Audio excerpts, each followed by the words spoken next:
Bonjour, bienvenue encore à tous les amis. Que Dieu vous comble, vous bénisse en toutes choses.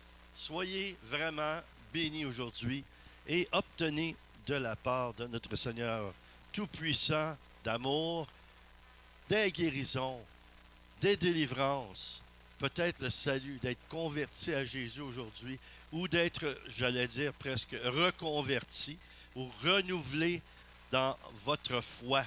Parce que notre Dieu, il est merveilleux.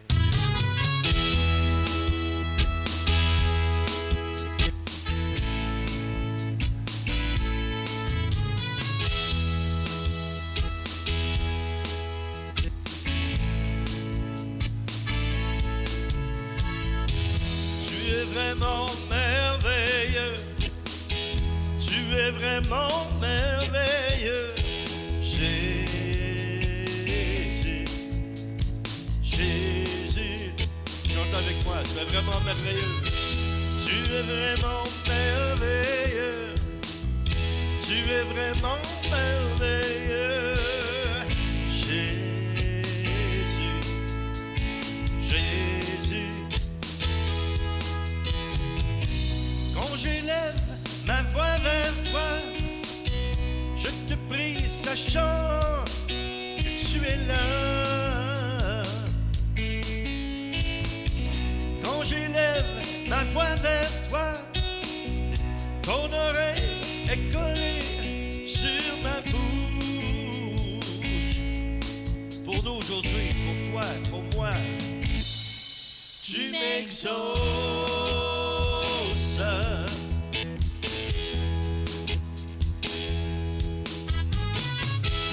Tu es vraiment merveilleux. Tu es vraiment merveilleux.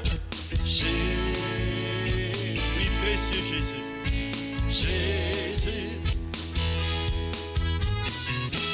Tu es vraiment merveilleux. Tu es vraiment merveilleux.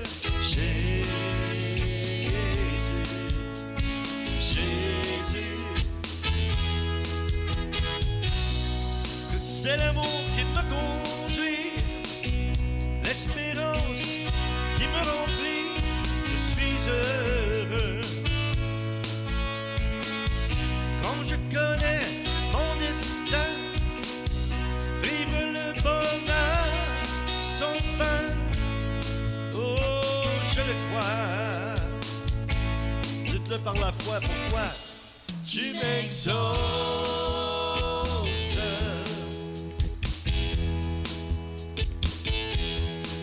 Tu es merveilleux, tu es vraiment merveilleux. Tu es vraiment merveilleux. Jésus, Jésus, chante avec moi, on le proclame. Tu es vraiment merveilleux.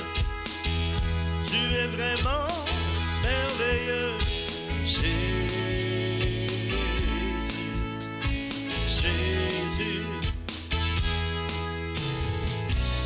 Quand je chante tes louanges, accompagné par les anges, dans la joie, je vois les cieux grands ouverts, on dirait le ciel sur terre. Oh, oui Seigneur, merci. Tu m'exauces. Proclame-le avec moi, déclare-le. Tu m'exauces aujourd'hui, Seigneur. Je te prie, je demande, et tu m'exauces.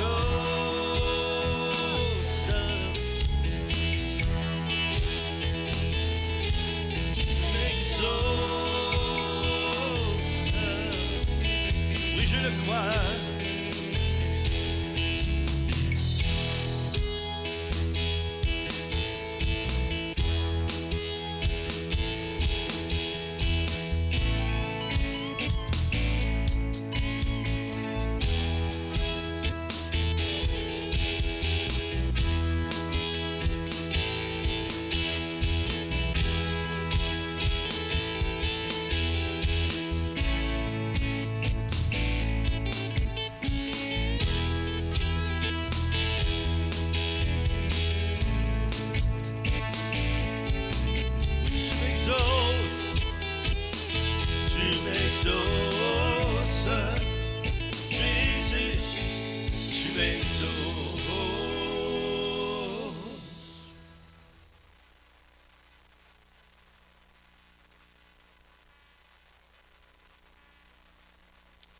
Aujourd'hui, on va parler d'oublier le passé. Il y a des bonnes choses dans le passé, mais il y a des choses moins bonnes. Et le Seigneur veut qu'on se débarrasse des moins bonnes, évidemment. Oublier le passé. Allons dans la parole de Dieu dans Philippiens 3, versets 13 et 14. Philippiens 3, versets 13 et 14. Frères, pour moi-même, je n'estime pas encore avoir saisi le prix, mais je fais une chose. Oubliant ce qui est en arrière et tendant vers ce qui est en avant, je cours vers le but pour obtenir le prix de de la vocation céleste de Dieu en Jésus-Christ. Saviez-vous ça que vous aviez une vocation céleste en Jésus-Christ? Je vous donne une définition à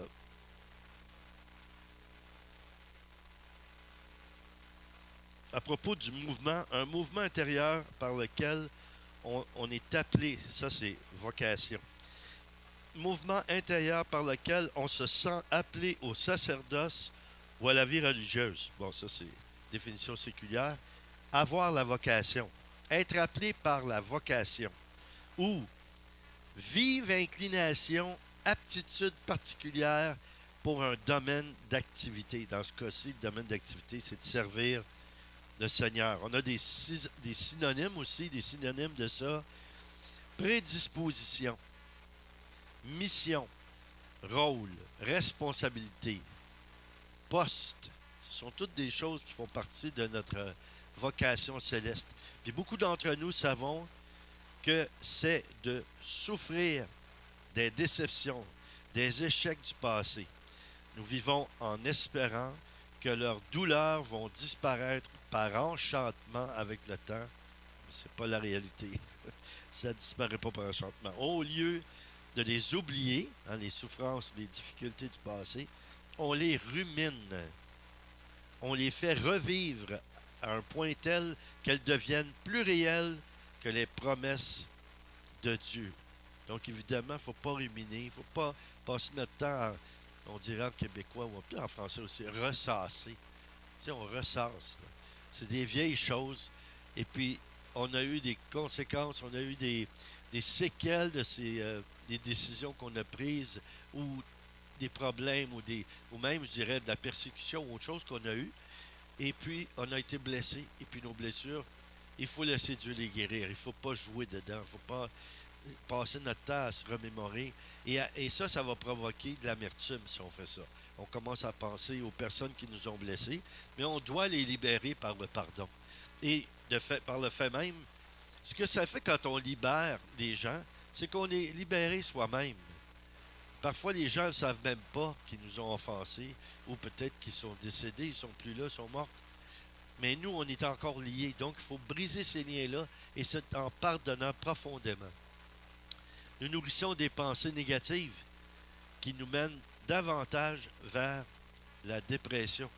Je vous dis ceci comme ça, ma femme travaille avec des documents de psychologie ou autre chose, et elle est en train de lire un document, un livre sur le cerveau. Comment Dieu nous a tellement bien créés, et c'est prouvé que si tu as des pensées qui sont des bonnes pensées, ça régénère et même ça met en naissance des neurones. Et une autre chose aussi, des choses positives, de chanter. Apparemment que c'est prouvé physiologiquement que si on chante, ça a un impact positif sur tout notre corps en entier. Donc moi, je remercie le Seigneur d'avoir eu un talent de pouvoir chanter. Mais même si on chante pas aussi bien ou chante pas bien, c'est pas ça qui est important. Si tu chantes avec ton cœur, Dieu va te régénérer, même physiquement et spirituellement, d'une manière ou d'une autre, parce que c'est pas pour rien que Dieu a inspiré des psaumes. Les psaumes ne sont pas seulement faits pour lire, mais on peut les chanter. Vous savez, dans les monastères, ils chantaient les psaumes en grégorien. D'ailleurs, il y a encore des monastères. Et puis, ils vont chanter. On appelle ça psalmodier. Ils vont chanter les Écritures. Et ça a un impact différent que si on fait seulement que les lire. Donc, c'est ce qu'on fait, comme moi quand je compose des chants inspirés de la parole de Dieu ou tout simplement la parole de Dieu que j'ai mis en chanson, des textes ou des versets. Et c'est la parole de Dieu chantée, mais ça a un impact. Ça a un impact. Je ne sais pas si c'est... Je me souviens pas parfaitement de ça. Peut-être vous me corrigerez. Mais je pense que c'est Saint Augustin qui a dit que prier, chanter, c'était prier 2 fois. Il y a un ajout là-dedans. Et ça apporte du bonheur au cœur. Et c'est comme le rire, c'est la même chose. Quand on rit, quand on a du plaisir sain, et puis on rit, ça régénère le système sanguin, ça régénère notre corps. C'est très bon pour la santé de rire, à part de dilater la rate. Je me posais toujours la question, qu'est-ce que ça fait avec ça? La rate, qu'est-ce que ça fait à part de se dilater quand on rit? Mais apparemment, je ne suis pas médecin, là, je vous dis des choses, là, mais prenez pas tout ça pour du cash, comme on dit. Là. Prenez pas ça pour des faits scientifiques. Je ne suis pas un scientifique. Mais on m'a dit que la rate servait à quelque chose par rapport à l'insuline dans notre corps. Là. Ça aidait au pancréas. Bon, en tout cas, ceux qui ont plus de connaissances que moi, vous pouvez confirmer ça. Alors, comment se débarrasser des effets négatifs du passé? Je suis certain que ça vous intéresse. Bon, ben, utilisons notre foi et regardons vers l'avenir, ayant appris des erreurs du passé, mais en allant de l'avant. Si tu crois, tu verras dans l'avenir, et ton avenir sera meilleur que le passé. Donc, ça se déclenche avec la foi. Oui, je crois. Et ça, quand tu fais... l'espérance, c'est un acte de volonté. Donc, quand tu décides de croire, c'est un acte de volonté aussi. Tu décides de croire, ça déclenche l'espoir, ça déclenche l'espérance. Et ça te mène vers l'avant plutôt qu'au passé. Parce que si tu continues toujours à vivre dans le passé et penser à ton passé, ben ça devient ton présent. Et ton présent n'est pas mieux que ton passé. J'espère que je ne vous ai pas perdu, là. Mais vous me suivez dans ce que je suis en train de vous expliquer, c'est que il faut que tu vives en fonction du présent. Vis ton présent au maximum et laisse derrière toi le passé, sauf pour les bonnes expériences, pour les épreuves que tu as traversées, comment tu les as traversées, comment Dieu t'a aidé. Ça, c'est bon. Ça peut nous aider à avancer. Mais tout ce qui est offense, ce qui est amertume, tout ce qui est du passé qui nous mine, qui nous brise, qui nous a brisé, ou dont on est cicatrisé ou traumatisé, il faut laisser ça derrière nous. J'aimerais ça qu'on puisse dire ensemble, je ne sais pas si je vous entendrai pas le dire, mais Dieu vous entend en fait. Dieu va nous entendre. Et je dis ceci, ok, répétez après moi. Je parle à mon âme et lui dis, si tu crois, ton avenir sera meilleur que ton passé. On va le répéter. Si tu crois, ton avenir sera meilleur que ton passé. Donc, il faut que tu y crois. Si tu crois, ton avenir va être mieux que ton passé. Et en principe, c'est comme ça que ça devrait être. On ne devrait pas s'en aller vers le découragement, vers la défaite, s'en aller vers penser que les jours ne seront pas meilleurs. Et il y a un pasteur à la pastorat qui dit à l'église où je suis en ce moment, qui dit souvent que le meilleur est à venir. Vous avez probablement entendu ça ailleurs, peut-être aussi, mais le meilleur est à venir. Mais vis ton présent, parce qu'à partir de ton présent, tu bâtis ton avenir. Et avec les expériences du passé, tu bâtis aussi ton présent et ton avenir. Donc, les choses négatives, les choses mauvaises, on laisse ça derrière. Et celles qui nous ont apporté des expériences, on les garde et on avance avec ça. Dans Jean 11, 40, Jean 11, 40 déclare, Jésus dit à Jairus, ou Jaïr, selon la traduction que vous avez de la Bible, ne t'ai-je pas dit, si tu crois, tu verras la gloire de Dieu.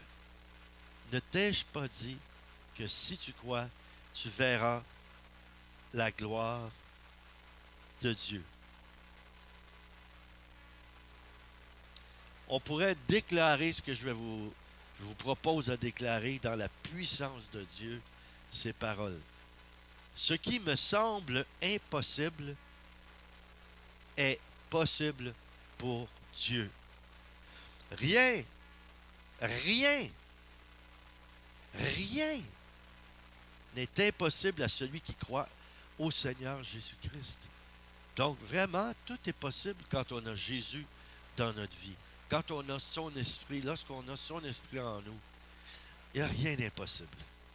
Dans Marc 11, 24, c'est pourquoi je vous le déclare, tout ce que vous demandez dans vos prières, croyez que vous l'avez reçu et cela vous sera accordé. Je parle à quelqu'un en ce moment-là. Il y a quelqu'un qui pense à ça. Comment ça se fait quand je prie, je ne suis pas exaucé? Demande à Dieu d'augmenter ta foi. Fais-lui confiance. Prie-le avec un cœur d'enfant, en croyant que papa peut tout réparer, que papa peut tout me donner. Je suis enfant de Dieu et mon Père, il est tout puissant. Rien n'est impossible pour lui de faire dans ma vie, mais je dois prier avec foi et croire qu'il va m'exaucer. Évidemment, on doit prier avec la pensée de Dieu, on doit prier selon la volonté de Dieu, et Dieu va vous l'inspirer. Laissez-vous inspirer dans vos prières. Laissez Dieu prier par vous, et vous allez être assuré d'être exaucé. Parce que c'est Dieu lui-même. C'est étrange, là, un peu, je pense à ça des fois, que c'est Dieu, c'est le Saint-Esprit qui intercède pour nous. C'est lui qui prie en nous. Et y a-t-il quelqu'un de plus près de Dieu que Dieu lui-même pour se prier? Le Saint-Esprit prie. Pensez à ça, là. Le Saint-Esprit, par en nous, il nous inspire et nous prions, mais c'est lui qui prie par nous. Comment ne pas être exaucé si nous prions vraiment dans l'Esprit? Il faut aligner et être en conformité avec la volonté de Dieu. C'est ce que je disais. Quels sont mes motifs quand je prie? Dans Jacques 4, 3, il est dit, « Ou bien quand vous demandez, vous ne recevez pas, car vous demandez avec de mauvais motifs. Vous voulez que l'objet de vos demandes serve à votre propre plaisir.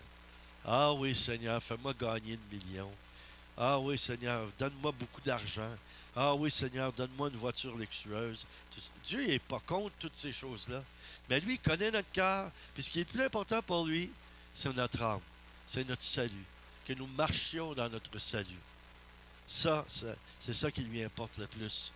Mais il peut tout nous donner. Il possède tout, il a tout. Vous savez, je vous ai déjà témoigné de ça, ça m'est arrivé plusieurs fois d'avoir de l'argent apparaître dans mon porte-monnaie. C'était pas une illusion, c'était une réalité, mais qui est surnaturelle. Dieu voyait mon besoin, tout à coup j'ouvre mon porte-monnaie, puis je me suis dit peut-être que je me suis trompé, j'avais mis de l'argent là, et puis non, je savais ce qu'il y avait dedans avant que je le referme. Et quand je l'ai ouvert, il y avait quelque chose là que Dieu avait donné, qui avait augmenté, mais pour une bonne cause. C'était pour mes déplacements, c'était pour des repas que je devais prendre, différentes choses comme ça. C'était pas juste pour dire, je vais aller m'amuser. Il ne fait pas apparaître de l'argent pour me faire amuser, pour faire que j'aille m'amuser, à moins que lui considère que j'ai besoin de vacances et il va me donner quelque chose. D'ailleurs, je vous partage ce témoignage. Quand mon fils Mathieu, il avait 6 ou 7 ans, on est à l'église et c'était juste avant les vacances d'été. Et on se préparait, et puis j'avais fait une semaine de ministère, et après ça, on était en vacances. Alors, je ne peux pas vous dire s'il y a quelqu'un qui a mis de l'argent dans ma valise, mais il y a une chose qui est certaine. J'avais été voir dans ma valise, il n'y avait pas d'argent là-dedans. Il y avait mes chansons, il y avait mes prédications, tout ça, les choses habituelles, quoi. Et puis, mon fils Mathieu, pendant que nous, on est en train de juste préparer les choses avant de quitter pour les vacances, mon épouse est dans son bureau, moi je suis dans le sanctuaire et je suis en train de ramasser un peu. Et puis, mon fils, juste pour jouer, je ne sais pas trop, il s'est mis dans une armoire où on rangeait des instruments de musique et tout ça. Et tout à coup, il est sorti en criant. Il dit, Papa, j'ai peur, j'ai peur. J'ai entendu la voix de Dieu là, comme fort dans mon oreille. Là. J'ai dit, oui. J'ai dit, mais qu'est-ce qu'il t'a dit? Il m'a dit, vous allez avoir de l'argent pour vos vacances. On n'avait pas rien. On avait presque rien. Là, on arrivait à payer nos comptes, tout ça, mais c'était tout. On n'avait pas surplus pour prendre des vacances. Alors, il dit ça. Ben, j'ai dit, merci Seigneur. Je te dis ça à mon fils parce qu'on va en avoir. Et là, je jette un coup d'œil, un dernier coup d'œil dans ma valise avec mes choses personnelles. Et je ne sais pas pourquoi, je posais un geste. Il y avait des enveloppes, c'était ouvert de chaque côté comme ça, comme des pochettes. Et puis je ne sais pas pourquoi, je suis porté à aller mettre ma main là. Je mettais jamais rien là-dedans. Je m'en vais là, tout à coup, il y a une enveloppe, une petite enveloppe. Je regarde ça, c'était écrit don pour le pasteur.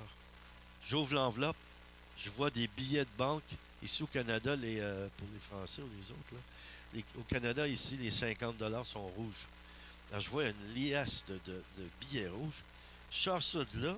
Je vois pas rien qui disait je veux un reçu pour faire d'impôt. Je vois rien, pas de note, rien. Seulement écrit sur le petit enveloppe, don pour le pasteur Daniel. Alors, je compte ça, il y avait 500 $ là-dedans. Donc, mon fils avait vraiment entendu la voix de Dieu. Puis nous, on cherchait, on a même s'est informé auprès des gens de l'équipe s'il y avait quelqu'un qui aurait glissé cette enveloppe-là pour nous bénir. Personne, on n'a jamais su d'où ça venait. Et les personnes dans l'équipe ne mentaient pas quand même. Il aurait pu dire, ah oui, c'est moi qui ai mis ça pour vos vacances, j'ai voulu vous bénir. Aucune personne, je n'ai jamais su d'où ça venait. Donc là, Dieu m'a donné quelque chose pour mon bonheur. Mais j'avais besoin de repos, j'avais besoin de vacances. Pourquoi? Parce que c'est le motif et le but, c'est que je servais le Seigneur, mais les autres aussi, de prendre soin des gens. Donc c'est pour ça. Il ne donne pas de l'argent juste comme ça pour que tu sois égoïste et que tu fasses juste des choses qui te plaisent à toi et puis tu ne partages pas avec personne. Ce n'est pas la pensée de Dieu, ça, en tout cas. Je ne veux pas offenser personne, mais ça arrive que j'offense des gens. C'est pas volontaire, puis si ça vous offense, ben peut-être que Dieu touche à quelque chose à l'intérieur de vous là, qui veut changer ou changer votre façon de percevoir. Qu'est-ce que je cherche? Alors, je dois apprendre à coller ma volonté en priorité à celle de Dieu. Jésus dit dans Jean 6, 38, « Car je suis descendu du ciel, ce n'est pas pour faire ce qui me plaît, mais pour accomplir la volonté de celui qui m'a envoyé. » Même chose pour chacun de nous. C'est la même chose. Jésus vit en nous par son esprit. Notre but ultime, c'est de faire la volonté de Dieu. Comment peut-on aussi, par rapport au passé, comment on peut vaincre la dépression? Bon, efforcez-vous de détourner vos yeux du passé et fixer vos yeux sur le futur et sur les promesses de Dieu. Priez et remémorez-vous ce que Dieu vous a promis, ce qu'il vous a demandé d'accomplir. Pensez à ça. Nourrissez-vous avec ça. Nourrissez-vous avec les belles choses, les bénédictions que vous avez eues dans votre vie. Je ne peux pas croire, je ne crois pas que vous êtes chrétien et Dieu vous a jamais fait du bien. C'est impossible. Donc, juste si c'est le fait de votre salut et d'être converti à Jésus, déjà vous allez avoir et vous avez la vie éternelle. C'est pas rien ça. Juste se remémorer ça, puis de rendre grâce au Seigneur. Merci Seigneur, tu m'as sauvé. Merci Seigneur, je mange à tous les jours. Merci Seigneur, j'ai un toit, j'ai des vêtements. Des choses de base que Dieu vous donne et qu'on prend parfois pour acquis. Deutéronome 5,32. Ayez donc soin de faire ce que l'Éternel, votre Dieu, vous a commandé, sans vous en détourner ni à droite ni à gauche. Gardons nos yeux fixés sur lui. Marchons vers le but que Dieu nous a fixé. Priez dans ce sens. Ne remettez pas tout en question quand vous priez, mais laissez-vous renouveler par la fraîcheur de la grâce de Dieu en vous concentrant sur les choses plus essentielles. On a le droit d'avoir l'espoir d'avoir des choses meilleures. Oui. Mais commençons et débutons par dire merci pour tout ce que Dieu nous donne déjà.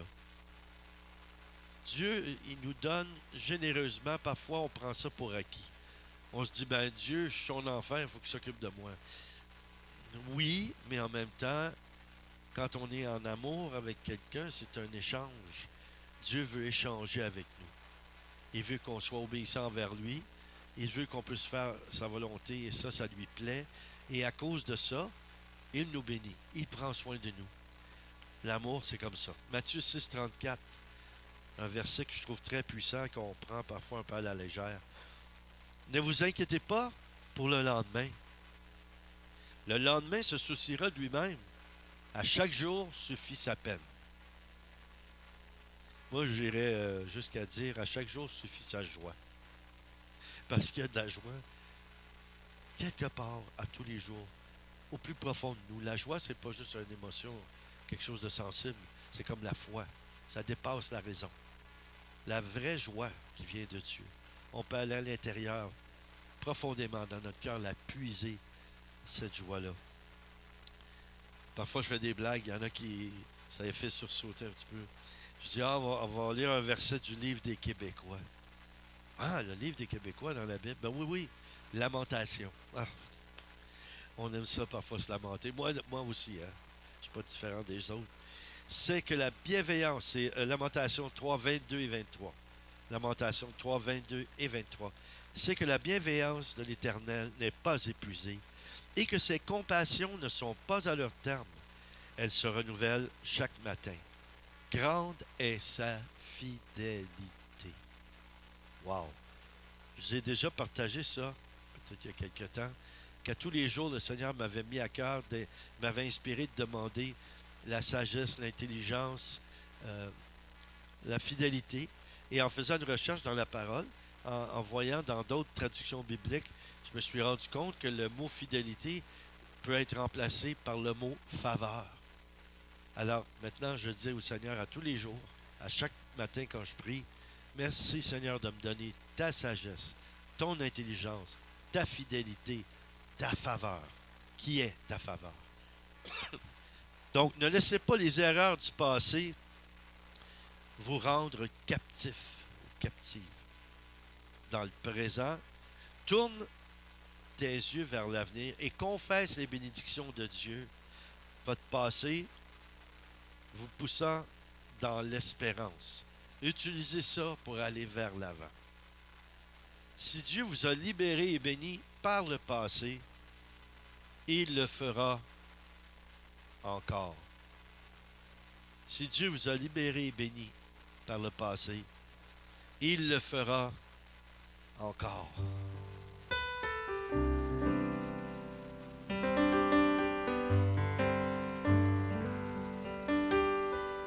Prions-le.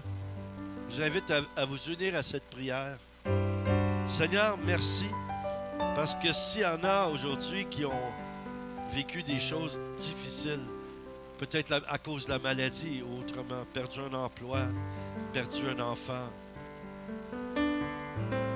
perdu l'espoir, Seigneur, viens raviver par la flamme de ton esprit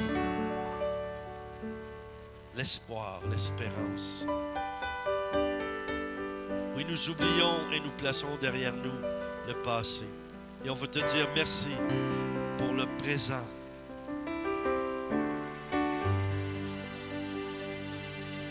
Prions ensemble. Seigneur, je refuse plus longtemps de me laisser manipuler par le diable et ses pensées négatives. Je te remercie, Seigneur, de me libérer. Maintenant, augmente ma foi, que mon niveau de pensée soit changé par le renouvellement de mon intelligence, par ton Saint-Esprit. Nous t'avons prié, Seigneur, merci de nous exaucer. Au nom puissant de Jésus-Christ. Et ensemble, nous disons Amen.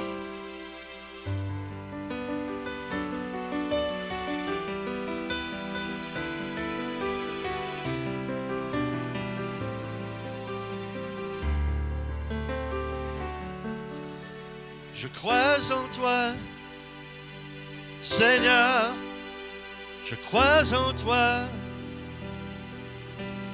Je crois en toi, Seigneur, je crois en ta parole. Je crois en toi, Seigneur, je crois en toi.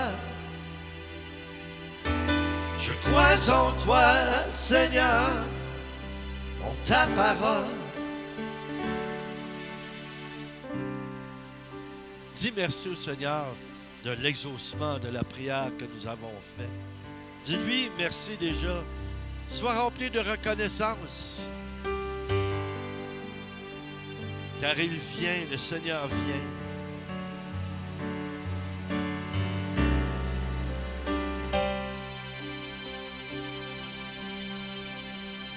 Merci de nous avoir écoutés encore une fois. Merci de nous soutenir. Merci de lire la petite annonce qui est au bas de l'écran, qui vous dit quoi faire pour nous bénir. Et de ce temps-ci, peut-être que vous êtes un petit peu plus en moyen. Hein, la plupart d'entre nous, une fois qu'on fait nos impôts, il y en a qui en payent, mais il y en a qui en reçoivent. C'est peut-être le temps de faire un petit geste envers nous et nous aider. Mais laissez-vous inspirer et faites-le avec joie. Faites-le dans la plus grande liberté. Mais merci pour tous ceux qui nous donnent déjà et davantage qui prient pour nous. On a besoin de prière. On a besoin de prière. Et merci de prier pour nous. À la semaine prochaine. Je crois en toi, Seigneur. Je crois en toi, Seigneur. Je crois en toi, en ta parole. Je crois en toi, Seigneur. Je crois en toi. Je crois en toi, Seigneur, en ta parole.